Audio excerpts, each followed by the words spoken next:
Aluno de Psicologia 2, estamos aqui hoje novamente para a gente voltar a discutir sobre o nosso conteúdo de psicanálise, né?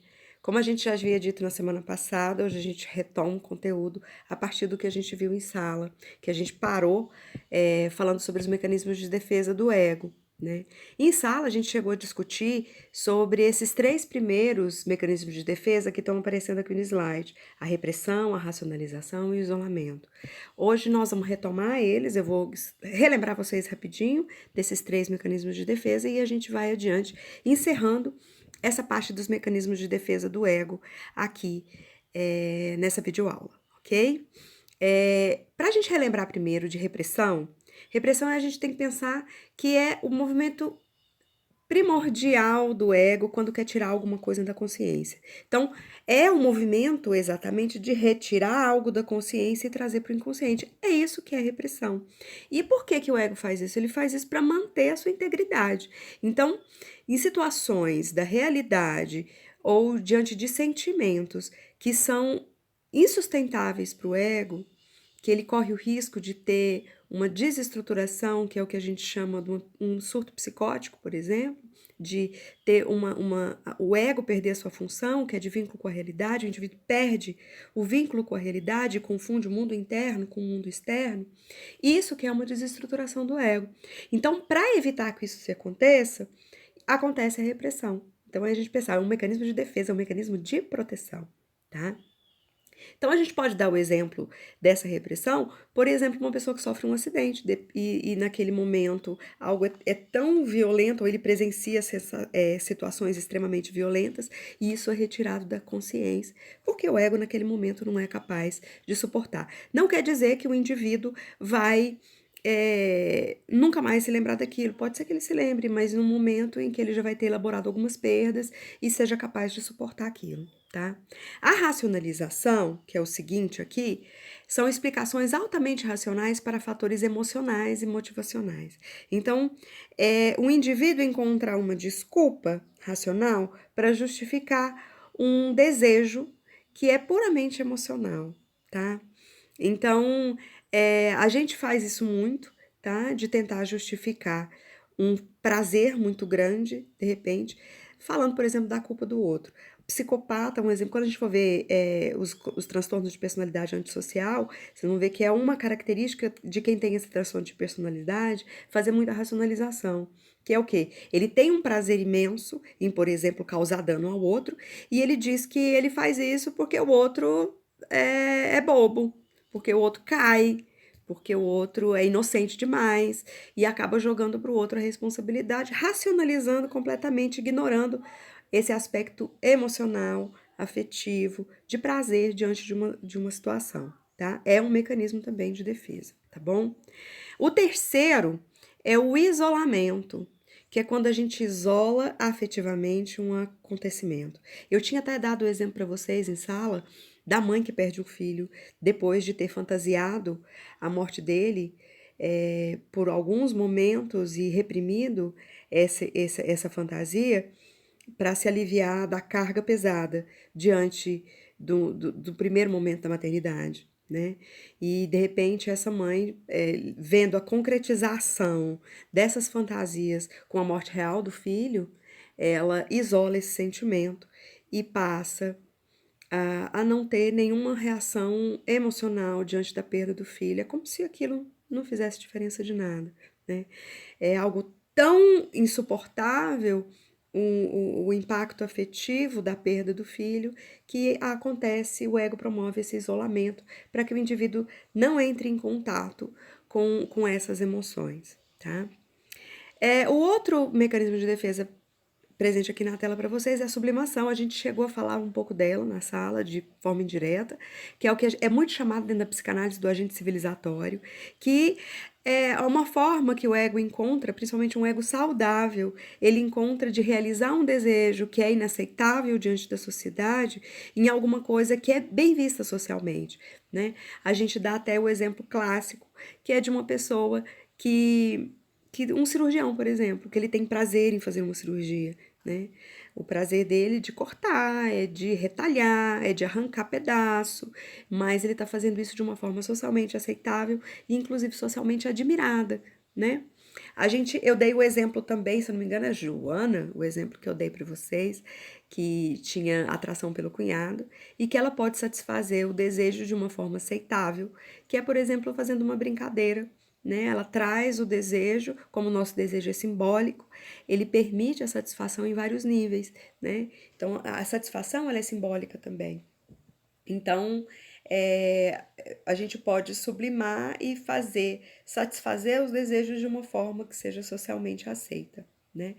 Aqui na tela também a gente vê o outro mecanismo de defesa, a projeção, né? Que é quando a gente pega um conteúdo nosso e projeta no outro. Então, é, por exemplo, eu tenho uma dificuldade de aceitação relativa a, a as pessoas fazerem críticas a mim, por exemplo, e eu acho que é sempre o outro que não consegue fazer isso. Eu pego esse conteúdo que é meu, que é inaceitável, e jogo para o outro. É o outro que faz isso, tá? Então eu vou estar sempre projetando.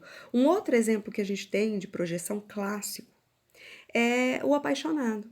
Todo ser apaixonado, Freud dizia que é pobre, porque o indivíduo pega o que há de melhor nele e joga para o outro, tá? E idealiza no outro, né? Então, ou seja, não resta a ele nada. O que resta a ele é lixo. Tudo que ele tinha de bom, ele jogou para o outro. Tanto que a gente vê os amores à primeira vista, paixões à primeira vista, são sempre delegando ao outro qualidades, características que são ideais ao que eu quero, ao que eu desejo. Isso é uma projeção. Tá? Ela não tem vínculo com a realidade. E é uma coisa importante a gente dizer, até do texto, do título que está aqui no slide de vocês, Mecanismo de Defesa do Ego, a realidade como ela não é que os mecanismos de defesa, na verdade, eles distorcem a realidade. São distorções da realidade que a gente faz para sobreviver na realidade que é impositiva, que não tem jeito da gente superar, né? Então a gente inventa, altera essa percepção da realidade de uma forma para que a gente consiga transitar sem ter uma desestruturação do ego, tá bom? Identificação é quando é o inverso da projeção. Então, na projeção, eu pego um conteúdo meu e jogo para o outro. Na identificação, eu pego o conteúdo do outro e trago para mim.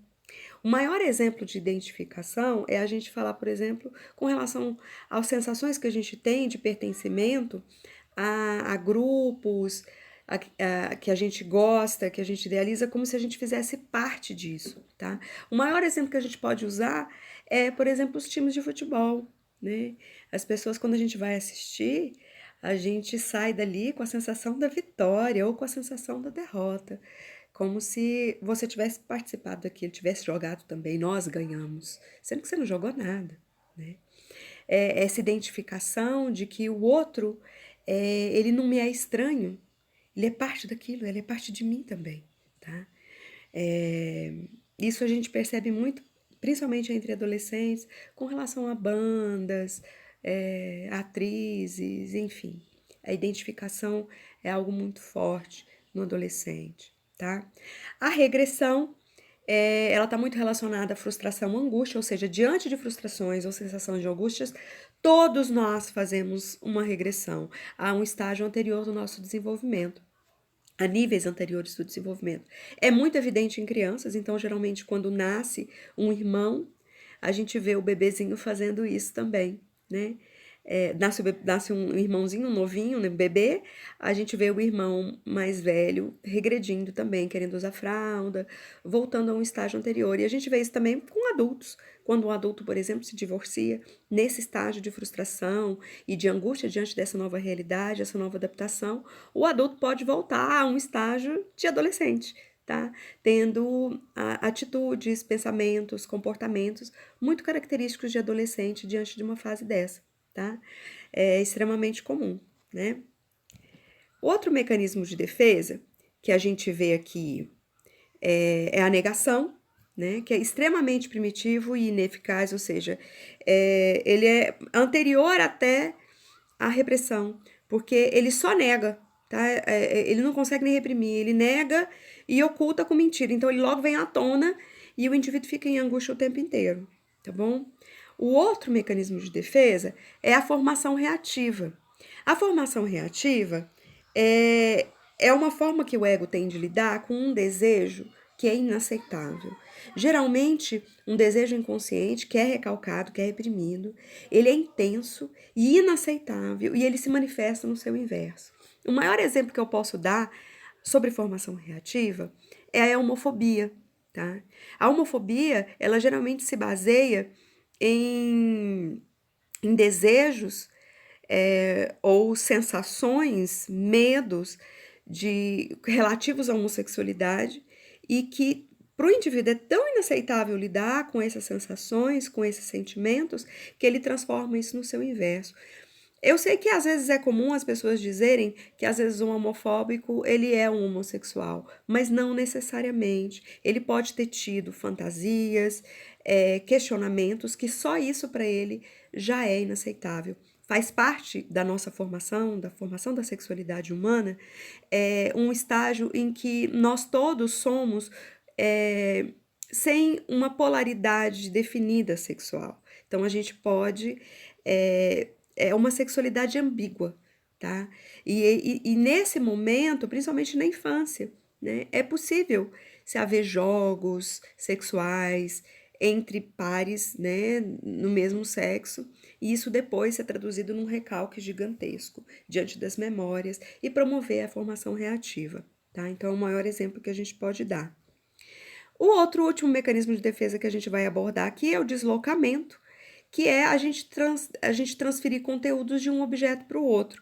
Eu gosto de trazer um exemplo aqui, que é o que acontece, por exemplo, um pai chega do trabalho estressado porque ele levou uma bronca do chefe e ele vai transferir essa raiva para outra pessoa. Então, ele pode, de repente, brigar com a esposa, com a mulher, xingar. A mãe, por exemplo, pode deslocar esse incômodo no filho, o filho desloca para o cachorro. Então, é você transferir conteúdos que é de um objeto para outro objeto, né? Os mecanismos de defesa, eles são uma deformação da realidade, que servem para defender a gente de perigos internos ou externos, reais ou imaginários. Só o seu desvendamento pode nos fazer superar essa falsa consciência, ou melhor, a gente vê a realidade como ela é de fato, tá? Então, é a gente lembrar que os mecanismos de defesa são formas que o ego encontra de lidar com uma realidade que ele julga inaceitável ou insuportável. Então, ele deforma a percepção dessa realidade e a gente age a partir dessa deformação. Quanto mais consciência nós temos a respeito de nós mesmos, menos a gente está suscetível aos mecanismos de defesa que distorcem a realidade, né? Eu vou estar disponível aqui no AVA para a gente debater algumas dúvidas e eu vou estar trazendo para vocês também algumas discussões com exemplos, pedindo também para vocês exemplos sobre os mecanismos de defesa para ver se vocês compreenderam direitinho, ok? Um abraço grande para vocês e até a próxima!